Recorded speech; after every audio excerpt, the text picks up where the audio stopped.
नमस्कार दोस्तों, स्वागत है आपका स्टडी फॉर सिविल सर्विसेज में। फ्री वीडियो के लिए चैनल को तुरंत सब्सक्राइब कर लीजिए और नोटिफिकेशन को जरूर ऑन कर लेना।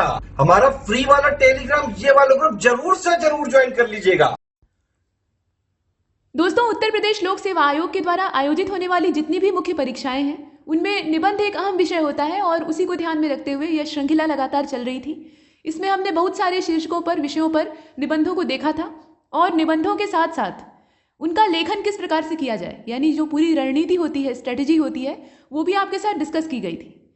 अब यहाँ पर आपको ध्यान ये देना होता है कि पहले शीर्षक को ध्यान से समझना है। उसके बाद जब शीर्षक आपके समझ में एक बार आ जाए, और उससे भी पहले जो सबसे पहला काम होता है वो ये कि आपको चुनना है।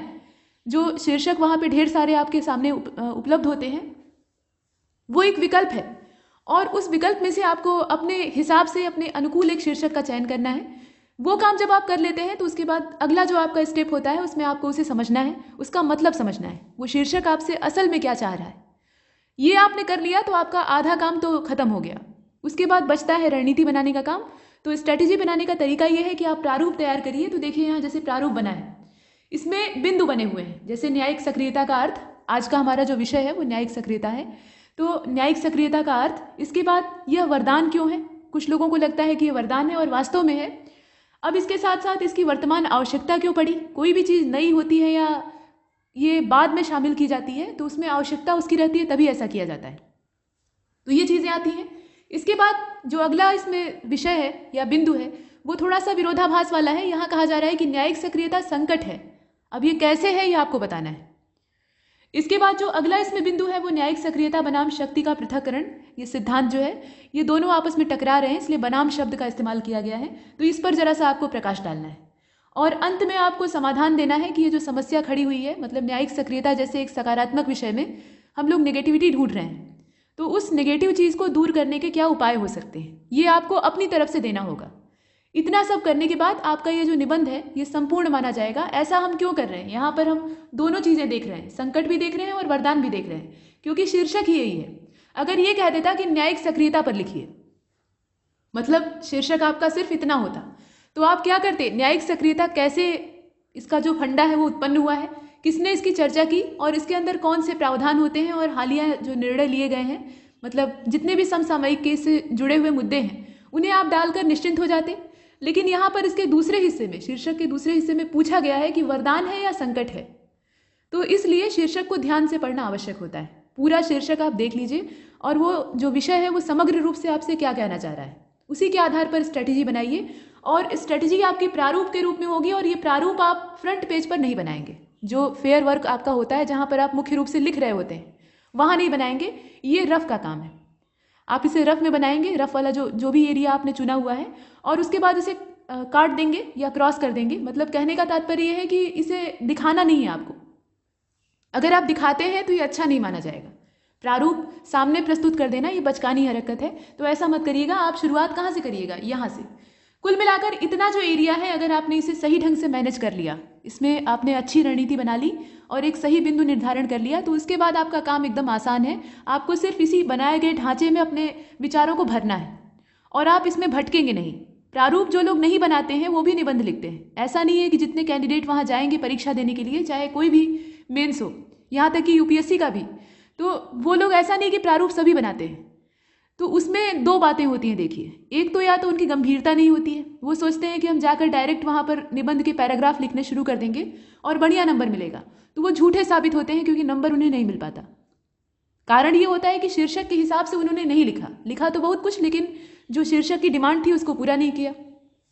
दूसरा ये तरीका हो सकता है, मतलब दूसरी उनकी ये मानसिकता हो सकती है कि वो बड़े सिद्धहस्त होते हैं, मतलब उन्हें प्रारूप बनाने की आवश्यकता ही नहीं होती है, वो दिमाग में उस चीज़ को फ्रेम कर लेते हैं। ये जो प्रारूप आप यहाँ लिखित तौर पर देख रहे हैं उसको वो दिमाग में बना लेते हैं और उसी के आधार पर अपने पैराग्राफ लिखते हैं।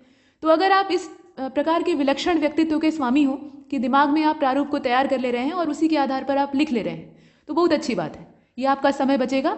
लेकिन मेरी सलाह ये है कि प्रारूप बना लीजिए, इसमें बहुत ज़्यादा समय नहीं खर्च होता है और इतना समय अगर आप इसमें लगाते हैं तो ये इन्वेस्टमेंट बर्बाद नहीं जाएगा। इसका आपको बहुत सारा बेनिफिट मिलेगा और आप इसे महसूस करेंगे जब लिखेंगे। और इसमें होगा ये कि आप भटकेंगे नहीं, जो मुद्दा है उससे भटकेंगे नहीं, इधर उधर की बातें नहीं लिखेंगे। असल में होता क्या है, जब हम अपने विचारों को उड़ेलना शुरू करते हैं, मतलब कागज़ पर लिखना शुरू करते हैं, तो उसमें नई नई अभिव्यक्तियाँ सामने आती हैं और हम उत्साहित हो जाते हैं कि अच्छा अब ये लिख दिया, अब ये भी लिख दें, और ऐसे में जो मुख्य विषय है वो बहक जाता है। तो प्रारूप आपको याद दिलाता रहेगा कि ये वाला बिंदु आपने कंप्लीट कर लिया है, अब इसके बाद आपको इसको छूना है, इसके बाद इसे छूना है, इस प्रकार से आपको लिखना है। तो स्ट्रेटजी बना लिया करिए। रणनीति बनाना हमेशा फ़ायदेमंद साबित होता है। ये कुल सलाह है और निबंध लेखन में मैं अक्सर आपको यही सलाह देती हूँ। इसके साथ साथ एक बात और है कि जब परीक्षाएं नज़दीक आ गई हैं तो रूलदार पन्ने पर मत लिखिएगा, अब आपको सादे कागज़ का इस्तेमाल करना है। अगर जो स्पाइरल बाइंड वाली कापी है वो आपके लिए महंगी पड़ रही है, उसमें स्पाइरल का खर्चा अलग ले लेते हैं और ऊपर जो प्लास्टिक लगाते हैं उसका अलग ले लेते हैं, तो जो फोटो कापी वाले पेपर होते हैं, थोक के भाव आते हैं A4 साइज़ के, उसको ले लीजिए, वो सस्ते पड़ेंगे। कुल मिलाकर इतना अगर आप खर्चा करते हैं, थोड़ा सा इसमें खर्च ज़्यादा लगेगा, जो रफ़ आप खरीदते हैं उसकी तुलना में ये महंगा पड़ेगा, लेकिन कोई बात नहीं, ये जो खर्चा है ये आपको थोड़ा सा कुशलता देगा, कौशल आपके अंदर विकसित करेगा। सादे कागज़ पर लिखना और रूलदार पन्ने पर लिखना दोनों में फ़र्क होता है। आपको बहुत दिक्कत होगी अगर आपने रूलदार पन्ने पे अभी तक अभ्यास किया है और एकाएक वहाँ जाकर आपके सादे कागज़, मतलब आपको सादे कागज़ पे लिखने की नौबत आती है। तो ऐसी कंडीशन में आप अपने आप को पहले से ट्रेंड करिए। देखिए अभी जो BEO की परीक्षा देने जा रहे हैं उनके पास तो बिल्कुल समय नहीं है, जो 2-4 दिन बचे हुए हैं। ये निबंध कब पब्लिश होगा ये मुझे नहीं पता, जब मैं बना रही हूँ तो ये 30 नवंबर की तारीख है और 30 नवंबर की तारीख से गिनकर अब 6 दिन क्या 5 दिन बचे हुए हैं, तो उनके लिए तो एकदम समय नहीं है, वो एकदम से सादे कागज़ पर लग जाएं और लगातार जितना हो सकता है उतना लिखें। भविष्य में देखिए RO और ARO वाला जो मेंस होने वाला है उसके लिए अभी समय है, आप अपनी स्ट्रैटेजी को डेवलप कर सकते हैं। और 2020 का जो UP PCS का मेंस है प्रस्तावित है कि जनवरी में होगा, तो उसके लिए तो पर्याप्त समय है।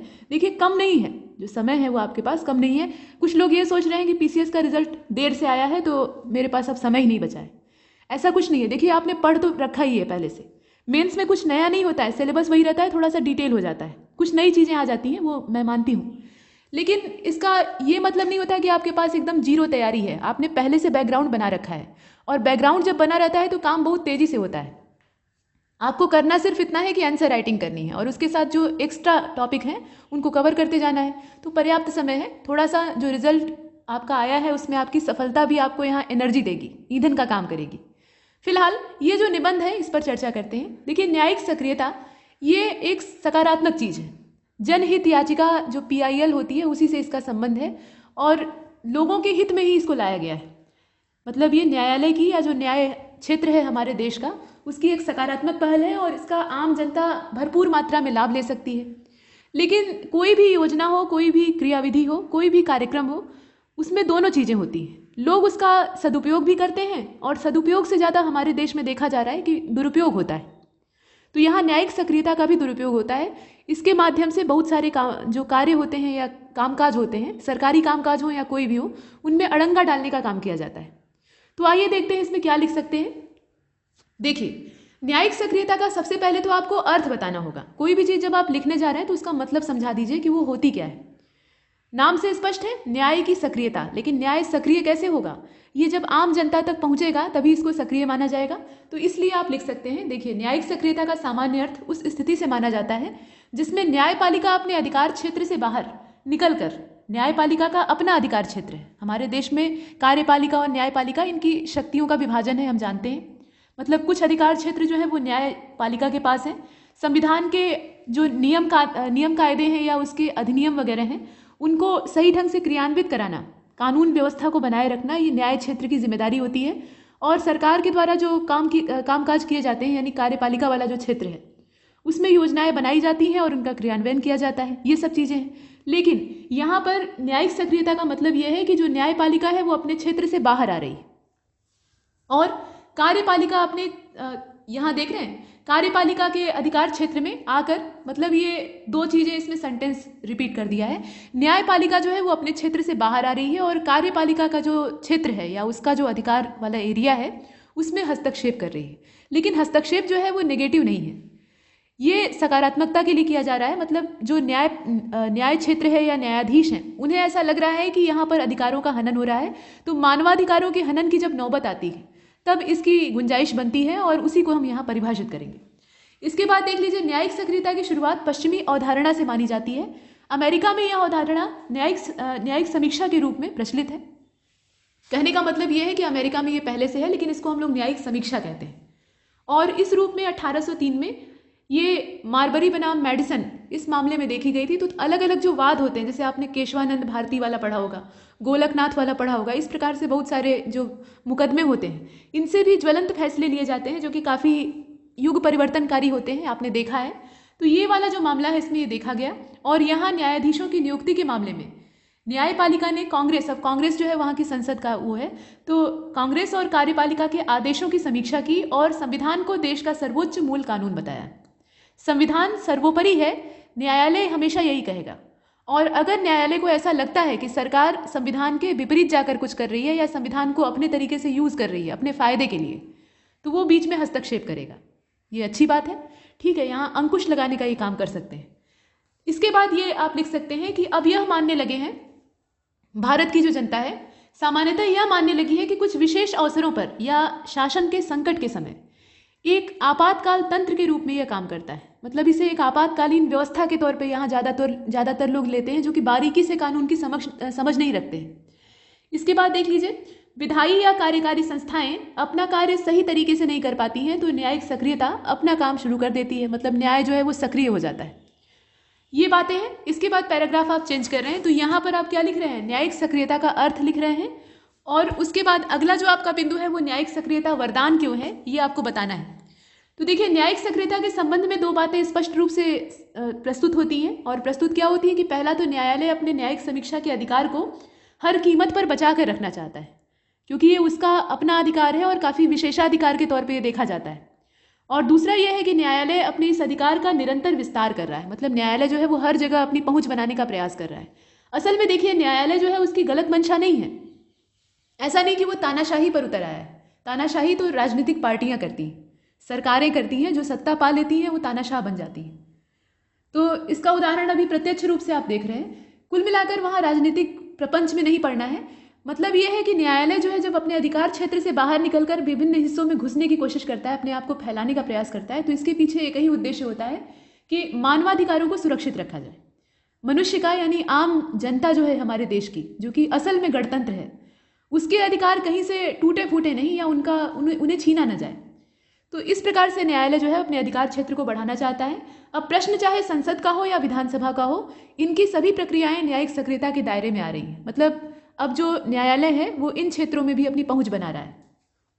और यह विस्तार न्यायालय जनहित याचिकाओं के माध्यम से करता है। और यही जो जनहित याचिकाएं हैं इन्हें आप PIL कहते हैं, ठीक है। इतना तक हम लिखते हैं। इसके बाद देख लीजिए, ये पूरा जो यहाँ तक का पैराग्राफ है, देखिए यहाँ तक, ये पूरा एक ही बिंदु पर हम लोग डिस्कस कर रहे हैं। मतलब जो पहला वाला पॉइंट हमने प्रारूप में बनाया था। इसके बाद वरदान वाली जो हकीकत है वो यहाँ से हम देखेंगे। फिलहाल तो भारत में जनहित याचिकाओं को प्रोत्साहित करने का कार्य, अगर आपको लग रहा है कि शब्द सीमा कहीं ज़्यादा होती है, जैसे आप लिखने लगे और आपको लगे कि शब्द ज़्यादा हो रहे हैं, तो ये जो ऊपर का इतना हिस्सा आप अभी तक आपने देखा है यहाँ तक, इसमें आप थोड़ा सा संक्षेपण कर सकते हैं, इसे संक्षिप्त कर सकते हैं। यहाँ अनावश्यक रूप से फैल गया है, तो शब्द सीमा पर सब कुछ निर्भर है। चलिए, यह समझना आवश्यक है। देखिए, यहाँ पर एक चीज़ है कि जिन लोगों ने ये जनहित याचिका या न्यायिक सक्रियता का प्रावधान ले आया था, उनके विचारों की ये उपज थी, तो उन्हें तो हमें लिखना ही पड़ेगा। तो यहाँ नाम आता है VR कृष्ण अय्यर का और PN भगवती का। ज़्यादातर हम लोग PN भगवती के नाम से इसे जानते हैं। तो यह दोनों जो न्यायाधीश थे, जस्टिस लोग थे, इन्होंने इस पर काम किया। उन्हीं की प्रगतिशील सोच का ये नतीजा है, हम जानते हैं। और भारत में जिस न्यायिक सक्रियता के बारे में वाद विवाद की स्थिति है, उसे कुछ लोग वरदान मानते हैं और कुछ लोग इसे संकट मानते हैं। मतलब एक बड़ा हिस्सा जो है, जो कि आम जनता का है, आम आदमी का है, वो इसे वरदान मांगता है।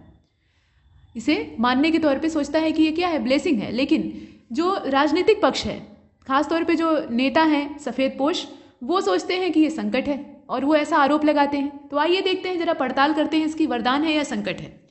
देखिए, यह समझना आवश्यक है कि वरदान ये किन अर्थों में है, मतलब वरदान इसे क्यों कहा जा रहा है। तो ये तो कॉमन सेंस की बात है, ये जनता के हित में लाई गई याचिका होती है और इसलिए ये वरदान है। जनता का भला होगा तो ये वरदान नहीं कहा जाएगा, इसे अभिशाप तो कहा नहीं जाएगा। और आप देख लीजिए, 70 का दशक समाप्त होते होते, मतलब दशक के हिसाब से अगर आज़ादी के बाद से हम काउंट करना शुरू करें, और आज़ादी नहीं बल्कि संविधान के लागू होने के बाद से हम गिनना शुरू करें, तो 70 का दशक समाप्त होते होते न्यायालयों ने यह महसूस कर लिया, कोर्ट को यह लगने लगा था कि गरीब जनता की समस्याएं उन समस्याओं से अलग हैं जहां न्यायालय के सामान्य कानूनी निर्णय ही समाधान दे देते हैं। देखिए, न्यायालय में आम प्रक्रिया क्या होती है, पीआईएल को अगर एक तरफ कर दें तो सामान्य जो कोर्ट में केस आते हैं वो कैसे होते हैं। कोई मुकदमा दायर करेगा, खर्चा पानी लगाकर वहाँ जाएगा और बीच में न जाने कितने बिचौलिए होते हैं जिनकी जेब गर्म करनी पड़ती है, तब जाकर वो मुकदमा जो है वो एकदम परवान पर चढ़ पाता है और कहीं जाकर उसकी सुनवाई होती है। दूसरी चीज़ ये है कि इतनी जल्दी सुनवाई नहीं होती है, बहुत लंबी प्रक्रिया हो जाती है और खर्चा ज़्यादा होता है। इसमें आर्थिक वहन करने का जो सामर्थ्य होता है वो हर वर्ग के पास नहीं होता। दूसरी बात यह है कि अगर सामर्थ्य हो भी तो भी एक बड़ा वर्ग ऐसा है आम नागरिकों का जो कि न्यायालय और थाने के चक्कर में नहीं पड़ना चाहता। कोर्ट कचहरी कहा जाता है, कोर्ट कचहरी और पुलिस, ईश्वर न करे कभी इनकी शक्ल देखनी पड़े, कुछ लोग ऐसा सोचते हैं और इसके चलते उनके अधिकार जो है वो दबा दिए जाते हैं या छीन लिए जाते हैं और वो बेचारे कुछ नहीं बोलते। उनके मन में एक अनजाना डर होता है कि न्यायालय में जाएंगे तो हम ही फंस जाएंगे, ऐसा होता भी है। बहुत बार बेगुनाह जो है वो सजा पा जाते हैं। तो इस कंडीशन में एक बड़ा वर्ग जो है वो कोर्ट से दूर रहता है, वो अपने जो मामले होते हैं उन्हें खुद ही सुलझाने का प्रयास करता है और अगर नहीं सुलझ पाते हैं तो जो उसके हिस्से में आता है उससे संतोष कर लेता है। तो इसलिए यहाँ पर न्यायालयों ने यह महसूस कर लिया कि जो कोर्ट में केस हमारे सामने आ रहे हैं वो असली नहीं है, मतलब वही वास्तविकता नहीं है। भारत का एक बड़ा क्षेत्र जो है वो अभी भी न्याय से वंचित है। तो ऐसे में क्या करना चाहिए, न्याय की पहुंच उन तक बनानी चाहिए। अब देखिए, यहाँ पर कहा गया कि इन मामलों को सुलझाने के लिए न्यायालय की कार्रवाई अलग तरीके से चलाने की आवश्यकता थी। जो सामान्य एक प्रणाली वाली कार्यवाही चल रही थी उसमें आम जनता आकर कभी भी वाद दायर नहीं करेगी, ऐसा न्यायाधीशों को महसूस हो गया और सही बात थी। तो इसके लिए एक अलग से प्रक्रिया आवश्यक थी। और कहा जाता है कि कानून अंधा होता है, लोग कहते हैं ना, और कानून की देवी को आपने देखा है, फिल्मों में तो बहुत देखा होगा, एक तराजू ली रहती है, पलड़े उसमें होते हैं और आंख पे पट्टी बनी रहती है काली वाली। तो कहा जाता है कानून जो है अंधा है, मतलब ये सिर्फ सबूत और जो गवाह होते हैं उन्हीं पर भरोसा करता है। गवाही अगर झूठी हो और वही सिद्ध हो जाए तो उसी के आधार पर निर्णय हो जाता है। तो ऐसे में फिर बहुत बार बेगुनाह जो है वो सजा पाते हैं। जो फिल्मी दिखाता है कि कोर्ट केस होता है और उसमें लोग बढ़िया एकदम बाइज्जत बरी हो जाते हैं, तो ऐसा कुछ रियल लाइफ में नहीं होता है। वो रियल लाइफ है और रियल लाइफ में सब बनावटी होता है। फिलहाल यहाँ पर देख लीजिए, यहाँ पर सिर्फ सबूत बोलते हैं, मतलब जो सबूत कहेगा उसी के आधार पर जज फैसला देगा। यहाँ कोई केडी पाठक नहीं आते हैं जो कि अदालत में अपना मुकदमा जीतने का प्रयास करते हैं और जीत जाते हैं। हर बार कोई भी मुकदमा नहीं हारते हैं। आपने सोनी पल पे सीरियल देखा होगा, सोनी टीवी का ये प्रोग्राम था अदालत। तो वैसे कोई केडी पाठक जो है वो रियल लाइफ में नहीं होते। यहाँ सब वकील जो हैं वो पैसे के लोभी होते हैं और जो उन्हें खिलाएगा उसके हिसाब से वो निर्णय करवा देंगे और जज वही काम करेगा जो उसे दिखेगा। जज का इसमें कोई खास दोष नहीं होता है। फिलहाल तो यहाँ पर आंख बंद करके इन पे भरोसा किया जाता है, लेकिन जब न्यायिक सक्रियता की बात होती है तो इसने न्यायिक सृजनात्मकता है, मतलब यहाँ पे क्रिएटिविटी है, उस पर बल दिया है। यहाँ थोड़ा सा क्रिएटिव तरीके से सोचा जाता है, मतलब थोड़ा अगल बगल की भी देखी जाती है, सिर्फ जो सबूत सामने दिख रहा है उसी के आधार पर फैसला नहीं देते। अब देखिए, न्यायिक सक्रियता के तहत जो जन जागरूकता के कार्यक्रम है वो चलाए जाते हैं, मतलब चलाए गए हैं और अभी भी चलाए जाते हैं। कानूनी सहायता के लिए यहाँ पर कैंप लगते हैं और सरकारी अधिकारियों ने और वकीलों ने ग्रामीण क्षेत्रों में जा जाकर ग्रामीणों की समस्याओं की सुनवाई की है। लोक अदालत के माध्यम से जो निचली अदालतें हैं वहाँ पे लंबित मुकदमों को सुलझाने का प्रयास किया गया है। ये सब चीज़ें हैं। कुल मिलाकर जब जागरूकता ले आई जाती है तो उसके बाद क्या होता है, जो पीआईएल है उनकी मात्रा में वृद्धि होती है, जनहित याचिका बहुत तेजी से बढ़ने लगती है। और यहाँ पर आप देख रहे हैं कि इपिस्टोलरी ज्यूरिडिक्शन के तहत अदालत में लिखे गए एक पत्र को भी सुनवाई के लिए यहाँ पर्याप्त माना जा सकता है। कहने का मतलब यह है कि अब इसमें बहुत ज़्यादा तामझाम नहीं है, मतलब ऐसा नहीं है कि आप बहुत ज़्यादा इसमें दस्तावेज डॉक्यूमेंट्स वगैरह जुटाकर और उसके बाद तभी कोर्ट में जा सकते हैं, पूरी फाइल तैयार करके आप जा सकते हैं, ऐसा कुछ नहीं। एक छोटे से पेपर को भी इसमें आधार बनाया जा सकता है, बहुत ज़्यादा इसमें फॉर्मेलिटी नहीं है, तो ये अच्छी बात है। और एक बात और है कि जो लोग अपने लिए न्याय मांगने के लिए अदालत में नहीं जा सकते तो उनके लिए कोई दूसरा भी मांग सकता है, ये एक प्लस पॉइंट है इसका, ये अच्छी बात है और ये वरदान है। तो वरदान वाला ही जो सेगमेंट है उसी पर हम डिस्कस कर रहे हैं। यहाँ आप देख रहे हैं कि गुप्त पत्रकारिता का आरंभ हो गया और कई मामलों में दंड भी मिलते हैं, इस प्रकार की चीज़ें हम देखते हैं। इसके बाद कानून का शासन बनाए रखने में न्यायिक सक्रियता का बड़ा योगदान रहा है। जब सरकार के अन्य अंग अपने संवैधानिक दायित्व का निर्वहन नहीं करते हैं तो न्यायपालिका के हस्तक्षेप की आवश्यकता पड़ती है और वही हस्तक्षेप यहाँ न्यायालय कर रहा है। जो लोग इसके पक्ष में हैं उनका मानना है कि न्याय सिर्फ होना नहीं चाहिए, ये दिखना भी चाहिए, ये इनका मानना है और ये सही बात है। इसके बाद देख लीजिए, सत्य यह भी है कि न्याय किस काम का, मतलब वो न्याय किस काम का या किस तरह का है जो कि किसी पीड़ित को राहत न दे सके। न्याय उसी को दिया जाता है ना जो न्याय की मांग करता है, लेकिन उसको पता लगा राहत ही नहीं मिल पाई, या मुकदमे का जो रिजल्ट है वो आते आते इतनी देर हो गई कि वो व्यक्ति जो है वो अपनी सारी सामर्थ्य खो बैठा है, तो ऐसे में उसका क्या लाभ है। लेकिन इसका मतलब ये नहीं, अब देखिए यहाँ तक हमने तारीफ की है, अभी बुराई करेंगे, तो इसका मतलब ये नहीं है कि न्यायिक सक्रियता के सिर्फ फायदे हैं, कुछ चिंताएं भी हैं। तो वही चिंताएं हैं दुरुपयोग वाली, मतलब इसका कितना ज़्यादा आप मिसयूज करते हैं। दुरुपयोग अगर होगा तो अच्छी से अच्छी चीज़ जो है वो नेगेटिव हो जाएगी, और वही हाल यहाँ भी है। कुछ चिंताएं इसके साथ जुड़ी हुई हैं, जैसे सबसे बड़ी चिंता यह है कि न्यायालय अपने अधिकारों का उल्लंघन कर सकता है। हालांकि ऐसा कुछ होता नहीं है। देखिए, न्यायालय अपने अधिकारों का उल्लंघन तभी करता है जब मानवाधिकारों के ऊपर शामत आती है। यहाँ पर जो नेता हैं वो गलतफहमी फैलाते हैं। जो भी पार्टी सत्ताधारी होती है, चाहे वो कोई भी हो, मतलब जो वर्तमान में है वो, या जो विपक्ष में है वो, या जो बिचौलिए अगल बगल वाले हैं, सब जब ये सत्ता में आते हैं तो चाहते हैं कि एकाधिकार इनका रहे और न्यायालय भी एक तरह से इन्हीं के इशारों पर चले, जैसा कि आजकल चल रहा है। तो ऐसे में न्यायालय जरा सा भी अगर कुछ सुधारवादी कार्यक्रम अपनी ओर से चलाता है तो इन्हें जहर लगने लगता है, और ये कहेंगे कि न्यायालय अपने हाथ पैर फैला रहा है, ये अनावश्यक रूप से हस्तक्षेप कर रहा है। फिलहाल इसके बाद न्यायिक सक्रियता जो है वो जनहित याचिकाओं के आधार पर चलती है, और किसी कानून या अधिनियम का इसमें कोई उल्लेख नहीं है। ये एक अच्छी बात है। मतलब अधिनियम का उल्लेख रहेगा तो अधिनियम के अंदर जितने कायदे रहेंगे या जितनी रेगुलेशन रहेंगी उनको मानना पड़ेगा। यहाँ इन चीज़ों से ये बंधन मुक्त है। और इसमें आप देख रहे हैं कि न्यायिक सक्रियता के जो आलोचक हैं, तो आलोचक कहीं भी कमियां ढूंढ लेते हैं। इनका ऐसा मानना है कि लोकतंत्र पर इसका विपरीत प्रभाव पड़ सकता है। यहाँ तक कि प्रधानमंत्री भी संदेह के दायरे में आ सकते हैं। तो इसमें दिक्कत क्या है? अगर संदेह के दायरे में आ जाते हैं तो संदेह करने लायक होंगे तो आएंगे, और संदेह करने लायक है तो फिर उन्हें कुर्सी पर बैठे रहने का अधिकार नहीं है, ये भी बात है। अगर सिद्ध होता है तो ऐसी कंडीशन में एक पारदर्शिता बनेगी, और पारदर्शिता में किसी के ऊपर भी अंगुली उठ सकती है। फिलहाल लोग यहाँ तक कह रहे हैं कि न्यायपालिका खुद को चर्चा का विषय बनाना चाहती है, यानी पब्लिसिटी स्टंट करती है कि हम बड़े हाईलाइट रहें, मुद्दे में रहें, एकदम पहले पेज पे फ्रंट जो अखबार का होता है वहाँ पे हमारी फ़ोटो और हमारा जो जिक्र है वो छपे। लेकिन इसके पीछे भी इससे ज़्यादा पब्लिसिटी तो नेता बटोरते हैं। यहाँ दोनों को अगर कंपेयर करके देखिएगा या लिख दीजिएगा, यहाँ जो लिखा है वो लिखने में बुराई नहीं है, लेकिन मेरा जो तर्क है वो ये है कि इससे ज़्यादा पब्लिसिटी तो नेता बटोरते हैं। अनावश्यक रूप से ऊल जरूल के निर्णय लेंगे, और फ्रंट पेज पे उनकी एकदम मुस्कुराती हुई, हाथ उठाकर पंजा हिलाती हुई जो तस्वीर है वो दिखाई देगी। जनता जल भुन कर रह जाए, कोई दिक्कत नहीं।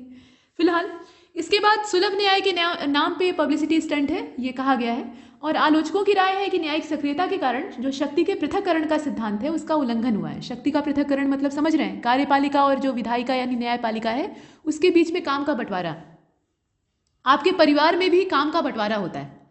हालांकि ऐसा नहीं होना चाहिए, हर सदस्य को एक दूसरे से सहयोग करना चाहिए, लेकिन प्रायः होता ऐसा है, जो पुरुष सत्तात्मक समाज है, कि महिलाएं जो है वो किचन वाला डिपार्टमेंट संभालेंगी और जो मर्द हैं यानी पुरुष हैं वो बाहर से कमा कर ले आएंगे। अभी तक हमारे जो भारतीय परिवार थे उनका ढांचा ऐसे ही चलता था। अब ढांचे में परिवर्तन आ रहा है, महिलाएं जो है वो भी आत्मनिर्भर हो रही हैं और बाहर जाकर वो भी अपने बल पर खड़ी हैं, अपना रोजगार वो खुद कर रही हैं, ये चीज़ें हैं।